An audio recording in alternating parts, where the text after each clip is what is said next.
What's up, everyone? Robbie D back with you here tonight to break down some more bowl games. I have got 5 to break down here real quick. I'm just going to run them off. We've got coming up, we got the Pacific Life Holiday Bowl, the Armed Forces Bowl, the Brute Sun Bowl, we got the Texas Bowl, and the most boring game that I've seen so far this bowl week, the Inside Bowl between Minnesota and Iowa State. Yeah. So we're going to go ahead and get started. Don't forget to follow me on Twitter, twitter.com/KITCHEL22130. I put a few tweets up there that most of you aren't used to. There's a picture of me from the West Virginia game just a couple days ago on New Year's Day. That's a pretty cool picture. Check out the sign. I got a little inspiration from my hometown team here in Indiana. So we're going to go ahead and get things rolling here. Start off with the Pacific Life Holiday Bowl. There's that guy by the name of Ndamukong Suh that you might have heard of. And there he is right there, 4th in the Heisman voting early on. Boy, this guy by this Nick Folks kid really had a tough time. Here he gets picked off by Matt O'Hanlon, 3rd play of the game. O'Hanlon, you're a dude for the Irish, takes it down all the way into the 5-yard line, and that would set up 2 plays later. Zach Lee, a West Coast guy, runs outside, gets to the end zone for the touchdown. Nebraska takes an early 7-0 lead with that one. Move ahead of the second quarter, it's a 10-0 lead for the Huskers. And how about this guy, Rex Burkhead?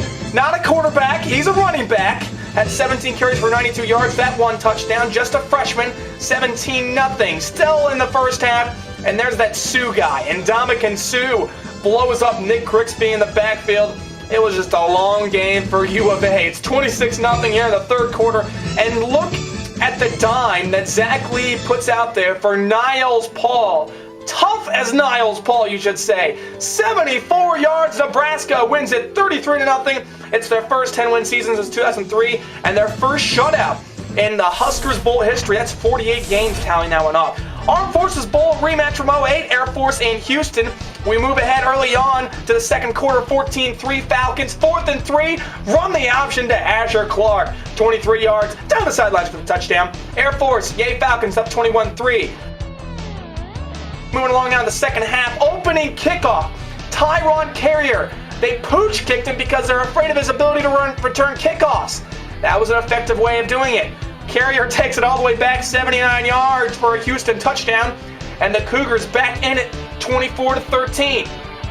Ensuing kickoff, Jonathan Warzika from the end zone. It looks like it's just going to be out around the 20-yard line. Breaks 1, not 2, not 3. How about 4 tackles? And Warzika, see you later. 100 yards, a triple-digit return for Air Force. And the blue and white soaring high, up 31-13. 3rd quarter still, Case Keenum trying to get on track. He threw 6 interceptions in this game. Here, this is his only touchdown pass of the game to Patrick Edwards. Look out, folks. Kevin Sumlin's Cougars flying. It's 31-20, now it's 34-20. 4th and goal. And Tim Jefferson, the quarterback, able to get his way into the end zone and break the plane. Play was reviewed, it stood and it held. So it was just a tough game for Case Keenum. One of the best quarterbacks in the country got into the Heisman voting, and this one underthrown terribly and picked off by John Davis.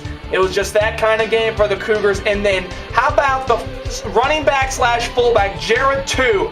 26 carries, 175 yards. This was 71 of them, including one of his 2 touchdowns.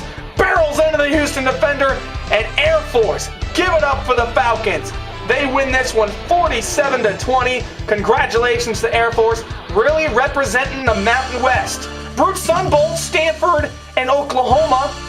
And there's no Andrew Luck because he's out with a broken right index finger. Tavita Pritchard, remember, he led them to a win at USC last year. Well, it wasn't a good day for him. Here he gets picked off by Travis Lewis.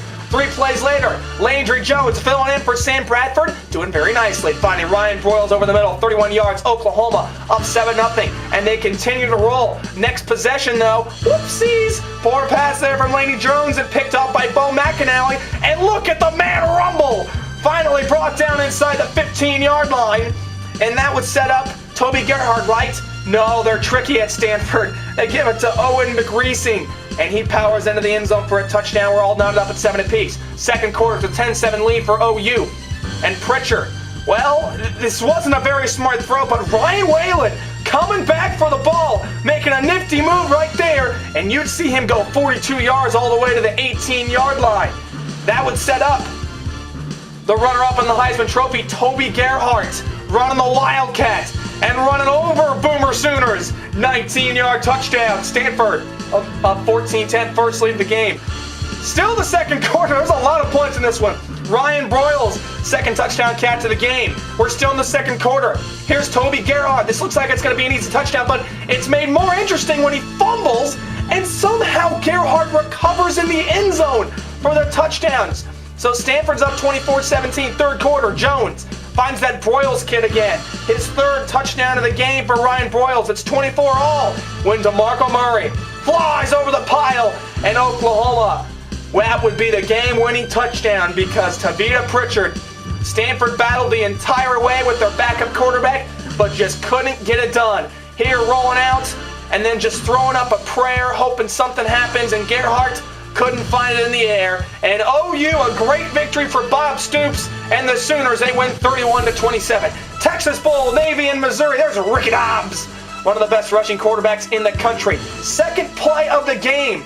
Blaine Gabbert finds Denario Alexander. He's the #1 leader in reception yards in the NCAA this season. That one goes 58 yards for a touchdown. Missouri's up 7-0. Navy's ensuing possession. Second and goal. They're the fourth best rushing team in the country, and they have that Ricky Dobbs guy. Powers in. We're knotted up at 7 apiece. 54 seconds left in the first half. Dobbs takes it himself. And look at the power. Look at the tenacity. Ricky Dobbs, touchdown. He had 30 carries for 166 yards, 3 touchdowns, set the single-season rushing touchdown record with 27 in this game. He broke Tim Tebow's record. Here is Marcus Curry. He had 109 yards of his own in that score. And Navy, the midshipmen, first 10-win season since 2004. They beat Missouri 35-13. And our final game, I told you, wasn't very exciting. It's the Inside Bowl between Minnesota and Iowa State. I guess that's why it was on the NFL Network, because no one wanted to watch it. Cyclones up 7-3 here, end of the first half. Nice pass from Arsenal Nod to Jake Williams. That one went 38 yards. It's 14-3 at the half. Cyclones move ahead to the third quarter. Well, if only they had Eric Decker. Well, Adam Weber decides to throw to his big tight end, Nick Towernet, anyway. That one, nice throw, 23 yards for the touchdown. Minnesota, the Gophers are back in it. It's 14-10. Now it's 14-13. The Wildcat ran by Marquise Gray at Pride of Ben Davis High School in Indianapolis. He fumbles, and Terod Benton recovers. And Iowa State, a 5-game turnaround for them. They were 2-10 last year. This season, they turn up a great season at 7-6, and they win that game 14-13. Congratulations to the Cyclones. It was their first bowl win since 2004. Another interesting stat, these two teams had played 21 times before this. Minnesota has never lost to Iowa State in their previous 21 meetings, so a good win for the Cyclones. So there's 5 quick bowl games for you. I know there was a ton of information and a ton of highlights. Hope you guys all enjoyed it, and I'll be back with more bowl games here. It's the greatest time of the year. It's bowl week, and it's Christmas break for me as well. I go back in a week. So everyone, have a happy new year. I'll see you guys later.